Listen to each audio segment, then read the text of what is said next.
Your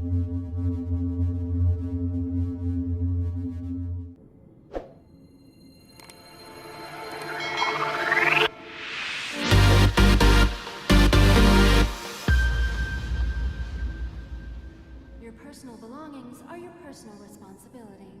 Monitor your luggage at all times.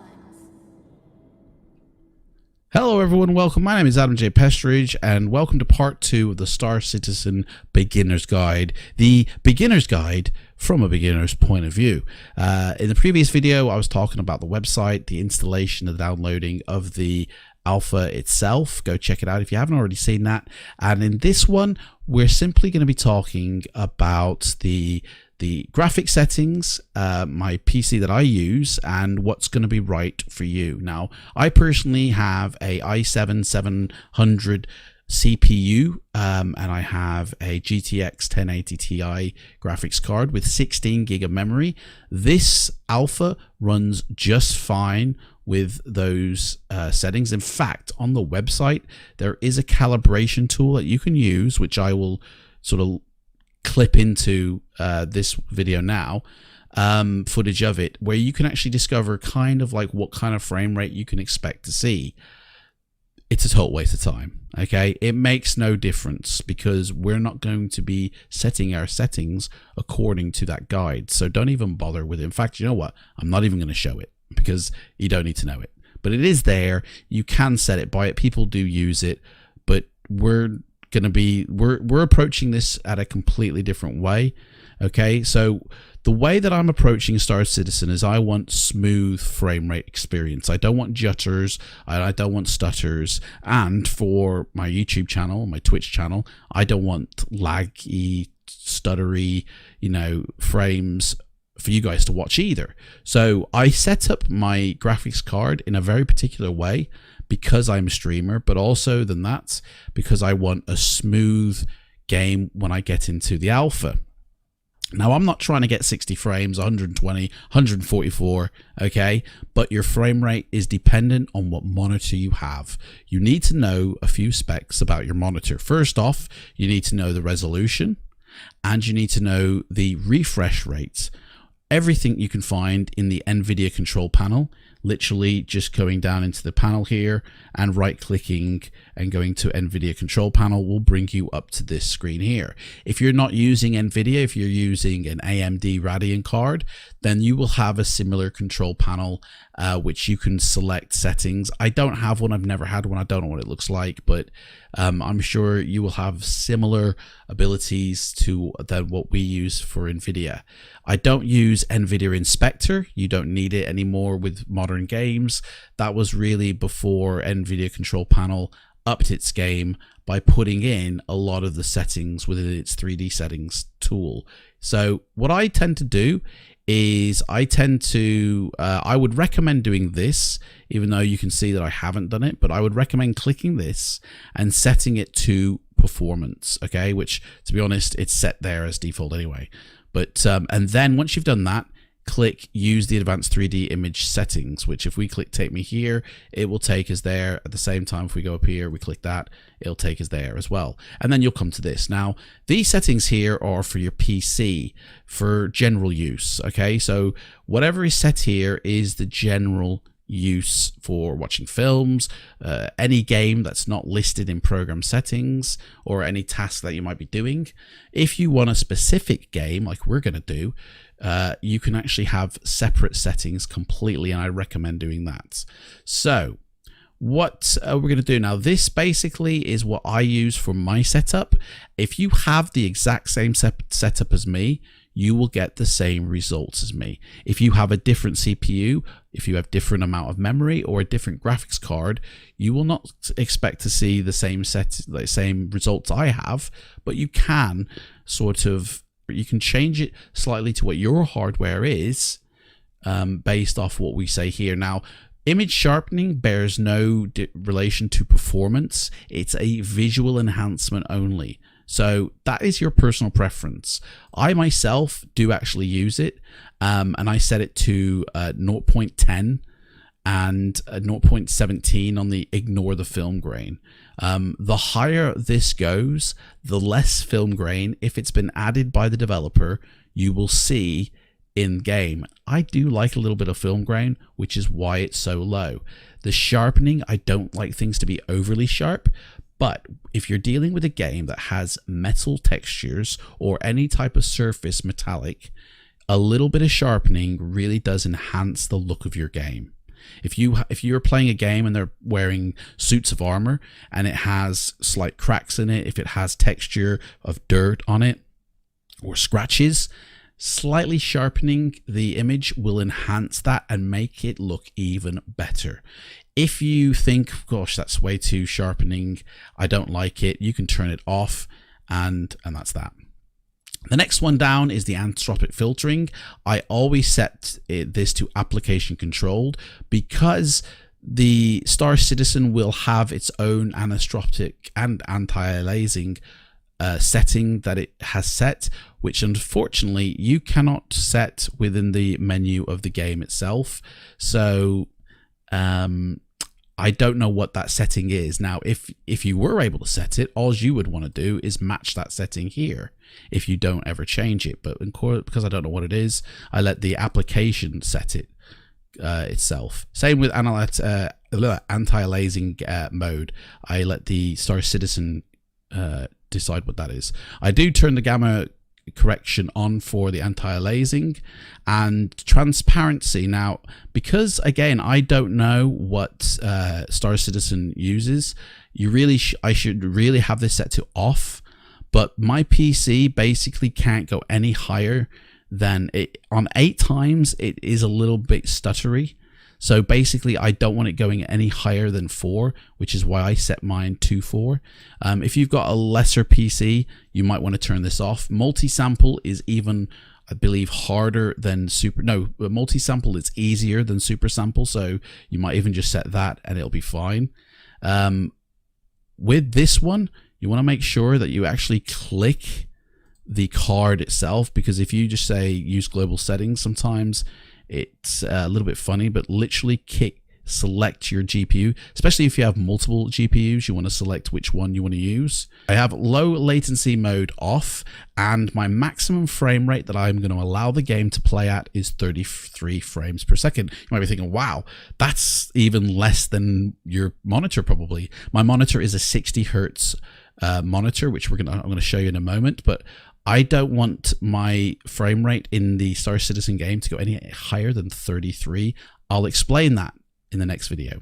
Multi-frame sampled AI is off. OpenGL rendering is set to the actual card that I'm using. For power management, this is the most important one. You want to have the maximum performance out of it, so prefer maximum performance. Allow rather than clamp the negative LOD bias. Texture quality, you want to see the best textures, you want to see the highest quality, so go with that. Turn off optimization and triple buffering, and turn on vertical sync. Now, the reason I turn off threaded optimization is because I use process lasso, which I will show you in a separate video. And vertical sync is set to on, and that is my settings for Nvidia control panel. Now, the resolution, I have my refresh rate set to 30 hertz. I have actually a 60 hertz monitor, but it's only refreshing at 30 hertz. That is because in the game I wish to achieve a 30 FPS. Why? Because that is exactly what my system will smoothly run no matter what is on the screen. If I set that to 60 hertz at the 1080p setting, that means the PC Star Citizen is going to want to try and match 60 frames a second no matter what.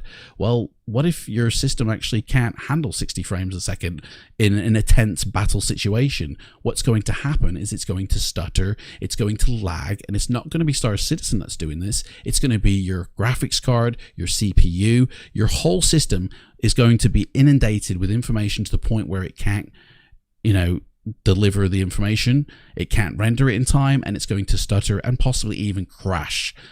Lowering your frame rate, saying only deliver me 30 frames, takes a lot of stress off your system and allows you to have smooth frame rates, constant frame rates.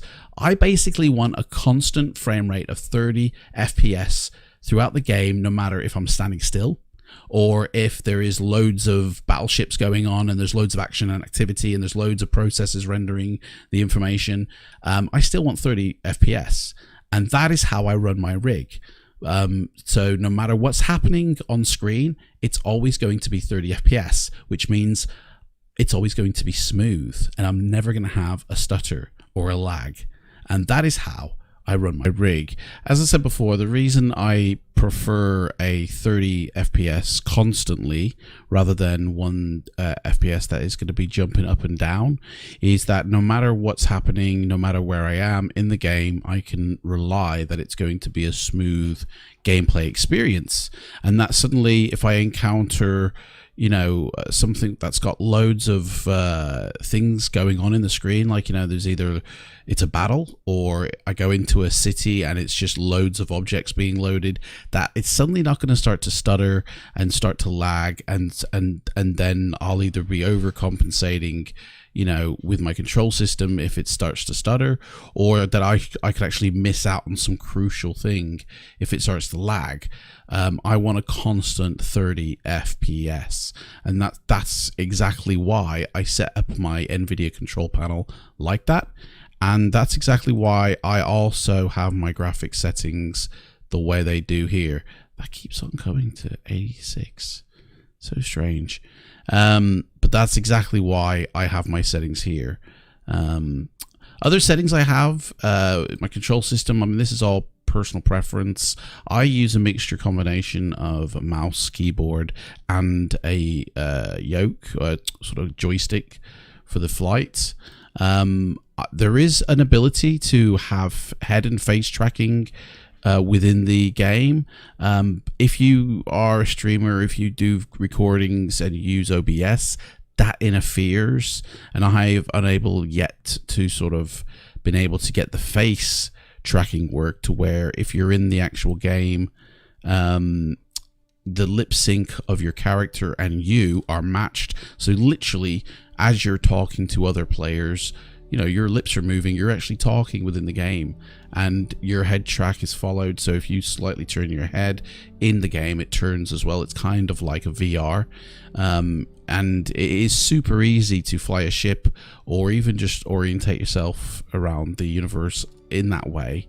But I say, I haven't been able to sort that out yet. So anyway, so when you do come in, when you come to the menu for the first time, you're going to hit a character characterization creation one, and it's actually a really good one. The way it works, so as you can see, you have a character, you have like a mold of a person. You can either choose male or female.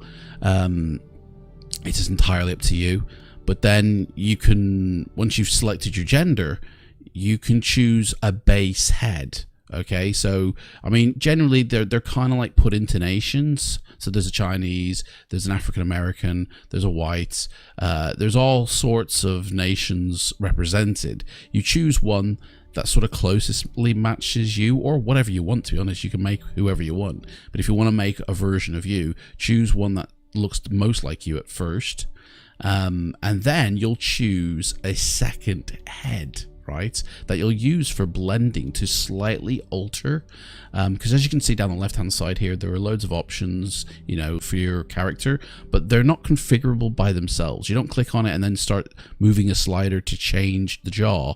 What you do is you have a second head and you blend those features from that second head into yours. So if you're just working on the eyes, it's only the eyes that are going to be blended in, and that way it honestly a lot more control over your character. Now of course there aren't loads of options there. There are the basic eyes, chin, cheeks, mouth. What you do get is really good, and it's in really great quality here. But once you've done that, you'll come back to the main screen here, and as I went through what these two were before, so we're just going to get straight into the universe now. When you click in, there's only going to be one system available at first, but in the future, when the game actually launches, there's going to be multiple options here. This game has 100 star systems in it. Like, not at the moment. In its alpha, it's only got the one, but they're building other star systems, you know, as we speak, ready for launch day. There are over 324 planets at the moment. In the Stanton system alone, there are 4 planets to explore, and each planet has a variety of moons or satellites that orbit it. There are 12 moons in the Stanton system, and there are 74 moons overall in what they've built so far. In the Stanton system, there's 19 space stations that you can dock at and land and explore. 19 different ones. In the overall universe so far, there's 50. Asteroids as well can be explored. There's 3 sort of asteroid belts, as it were, within the Stanton system, and there are 76 asteroid formations in the entire universe that they've created so far. There's also something that's obviously not in the alpha right now, but something that will be included in the future, is a jump point. Jump point is basically a wormhole to get from one system to another. So there are 3 wormholes, effectively, or jump points as they're called, within Stanton. They're not present as far as I'm aware yet. I haven't seen one, but we will go explore in future videos for it. But there's 3 of them, one that goes to Magnus, one that goes to Pyro, and one that goes to Terra. So if you wanted to get to, for instance, our solar system, Sol, you would have to perhaps navigate to Pyro and then get to another one in order to get to our solar system. So I mean, this is the scope of the game that they're trying to create. It's massive. Like, the space distance within the alpha already is immense. You know, you have to use light speed to travel around because it's like 35 million miles away to get to a point. I mean, I think the furthest I've traveled is something like 70 million miles. I mean, that's a long way off, that is, you know. And thankfully we have light speed in which we can do it. So so you'll always have a starting point. So at the moment it's Stanton system, so you just click that, and then you will get given the choice of which city you would like to start your location in.